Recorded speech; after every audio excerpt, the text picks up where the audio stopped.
તો જૂનાગઢમાં એકાએક જ વરસાદ ખાબક્યો, જે બાદ ગિરનાર પર્વત પર જે યાત્રીઓ ચડ્યા હતા તેમને પારાવાર મુશ્કેલીઓ પડી રહી છે ઉતરવામાં, કારણ કે ઝરણાની જેમ પાણી ખડખડ વહી રહ્યા છે સીડી પરથી અને પાણીની તીવ્રતા ખૂબ જ વધુ નોંધાઈ છે।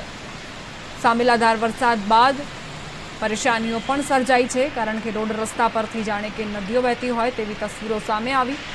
ભવનાથ પણ પાણી થઈ ચૂક્યું છે।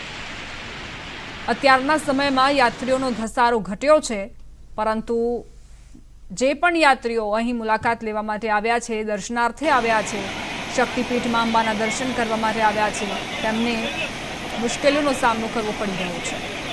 ધોધમાર વરસાદથી શું સ્થિતિ સર્જાઈ છે તસવીરો પરથી આપ અંદાજ લગાવી શકો છો।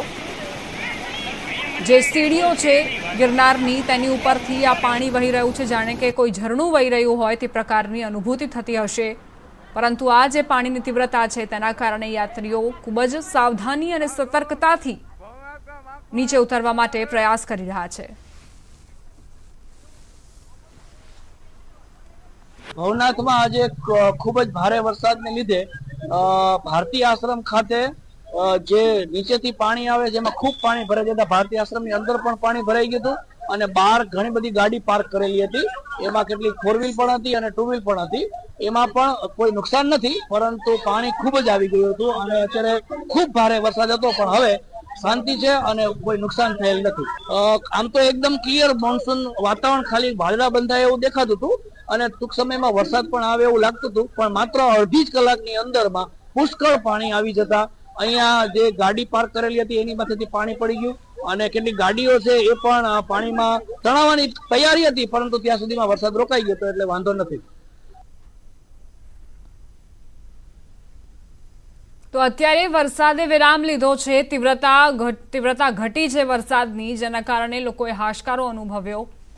સંવાદદાતા અતુલ વ્યાસ જોડાઈ ગયા છે વધુ જાણકારી સાથે। અતુલ, શું સ્થિતિ અત્યારે? જી દીપા, આપણે ચોખ્ખું કહી દઉં કે અત્યારે હાલ જે છે તે વરસાદ છે તે વિરામ લીધો છે, જેને લઈ અને ભવનાથમાં જે પાણી ભરાયા હતા તે પણ ધીમે ધીમે ઓસરી રહ્યા હતા। ખાસ કરીને આપણે જણાવી દઉં કે જે રીતે ગિરનાર પર્વત ઉપર વરસાદ વરસ્યો તેને લઈ અને દામોદર કુંડમાં છે તે નવા નીર આવ્યા છે અને હાલ જે અષાઢ મહિનાની અંદર દામોકુંડ જે રીતે છલકાતો હોય તેવો દામોકુંડ હાલ ભાદરવા મહિનામાં છલકાતો નજરે પડ્યો છે। હાલ જે છે વરસાદે વિરામ લેતા લોકોએ પણ નિરાંતનો શ્વાસ લીધો છે અને યાત્રિકો પણ સલામત જગ્યા છે, એટલે હાલ કોઈ ઘટના બની નથી જેને લઈને યાત્રિકો ફસાયા હોય, પણ હાલ વરસાદે વિરામ લેતા ગિરનારની સીડી ઉપરથી પાણી પણ ધીમા થયા છે અને તે પણ અહીંયા આવેલા હસનાપુર ડેમ અને જે આણંદપુર ડેમ છે કે વિલિંગડન ડેમ છે તે તરફ અત્યારે તેના વહેણ થઈ ગયા છે અને હાલ કોઈ એવી પરિસ્થિતિ નથી કે જેને લઈને કોઈને રેસ્ક્યુ કરવા પડે કે કોઈ બીજી અણબનાવ બને। જી આભાર અતુલ જાણકારી આપવા માટે। તો અત્યારે સ્થિતિ નિયંત્રણ હેઠળ છે, પ્રશાસને પણ તકેદારી રાખવાની અત્યારે કામગીરી કરી છે।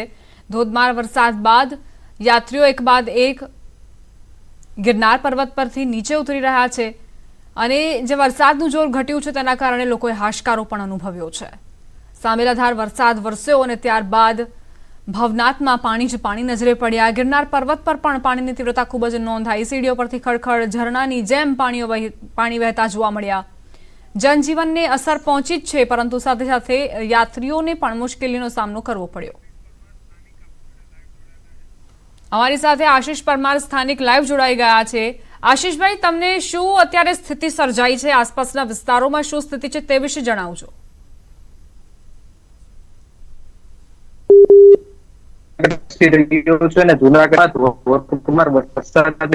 જિલ્લાના 14 ડેમ છે તે પણ ઓવરફ્લો થયા છે। હાલમાં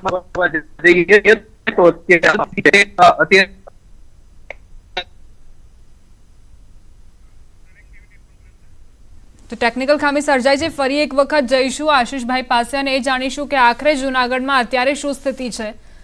અમારા સંવાદદાતા જણાવી રહ્યા છે કે સ્થિતિ નિયંત્રણ હેઠળ છે, કારણ કે વરસાદે વિરામ લીધો છે, મેઘરાજાએ વિરામ લીધો છે, એટલે જે લોકોને એવી ચિંતા હતી કે ધોધમાર વરસાદ વરસશે અને તેઓ ફસાઈ જશે એવી કોઈ જ ઘટના નથી બની, એટલે આ એક હાશકારો અનુભવ્યો છે લોકોએ, પરંતુ જે રસ્તાઓ પરથી નદીઓ વહી રહી હોય તેના કારણે જનજીવનને વ્યાપક અસર પહોંચી છે।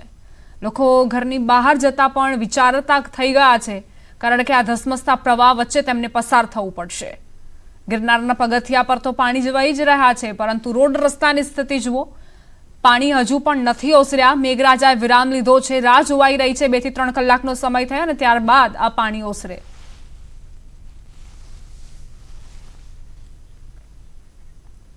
રાજકોટ ઉપલેટા તાલુકાના તલંગણા ગામે ધોધમાર વરસાદ ખાબક્યો. તલંગણા ગામ આસપાસ વિસ્તારમાં ભારે વરસાદ ખાબક્યો. ગામની ઓશમ પર્વતના પાણી વોકડામાં નદી જેવા દ્રશ્યો જોવા મળ્યા. તલંગણા ગામે વોકડા નદી 2 કાંઠે બની. તલંગણા અને આસપાસના વિસ્તારમાં ભારે વરસાદના કારણે પાણી જ પાણી નજરે પડી રહ્યા છે. સંવાદદાતા મુનાફ જોડાઈ ગયા છે વધુ જાણકારી સાથે. મુનાફ, ઉપરવાસમાં જે વરસાદ વરસી રહ્યો છે અને સાથે જ તલંગણા ગામે પણ જે વરસાદ વરસ્યો, શું સ્થિતિ? બિલકુલ ચોક્કસ દીપા, જે રીતે બપોર પછી જે ધોધમાર વરસાદ ધોરાજી પંથક ઉપલેટા અને જેતપુર ધોધમાર જે વરસાદ પછી તેને લઈને નદી નાળાઓ ઓવરફ્લો થઈ ગયા. બીજી તરફ વાત કરી કે જે ધોરાજીની સફુરા નદી છે તે સફુરા નદી 2 કાંઠે ગાંડી તૂર બની છે. અવર જવર કરવા માટે તંત્ર દ્વારા સૂચના બી આપવામાં આવી છે. ધોરાજીના વિવિધ વિસ્તારો છે તે વિવિધ વિસ્તારોના અંદરમાં 3 ફૂટ જેટલા પાણી ભરાઈ ચૂક્યા હતા અને જે કડાકા ભડાકા સાથે ધોધમાર જે વરસાદ વરસ્યો હતો હાલ વરસાદે વિરામ લીધો છે, પણ જે પાણી છે તે પાણી હજી ઓસર્યા નથી. જી દીપા. આભાર મુનાફ જાણકારી આપવા માટે.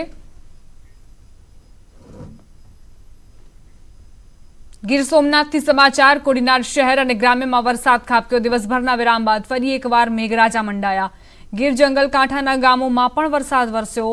છેલ્લો અડધો કલાક જ્યાં મેઘરાજા મહેરબાન થયા છે.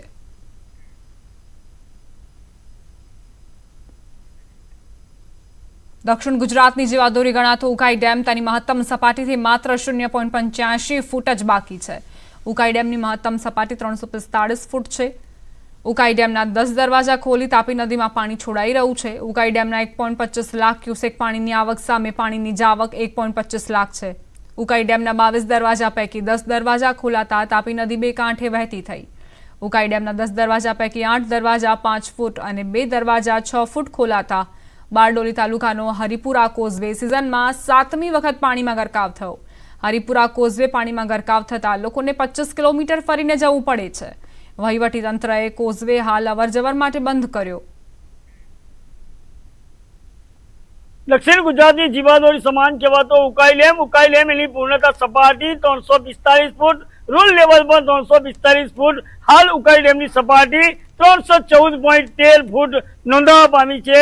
માત્ર ઉકાઈ ડેમ એની ભયજનક સપાટીથી 0.85 ફૂટ જ બાકી રહ્યું હોય છે, જે અંતર્ગત ઉકાઈ ડેમની અંદર જે પાણીનો ઇનફ્લો છે 1,25,000 છે, જ્યારે આઉટફ્લો પણ 1,25,000 છે. ઉકાઈ ડેમના 22 દરવાજા પૈકી 10 દરવાજા ખોલવામાં આવ્યા છે. 10 દરવાજા પૈકી 8 દરવાજા 6 ફૂટ અને 2 દરવાજા 5 ફૂટ ખોલાતા તાપી નદીની અંદર 1,25,000 ક્યુસેક જેટલો પાણીનો જથ્થો હાલ છોડવામાં આવેલો છે, જે અંતર્ગત તાપી નદી 2 કાંઠે વહી રહી છે. અને ખાસ કરીને બારડોલી તાલુકાના હરિપુરા કોઝવે આ સિઝનમાં 7મી વખત પાણીમાં ગરકાવ થવા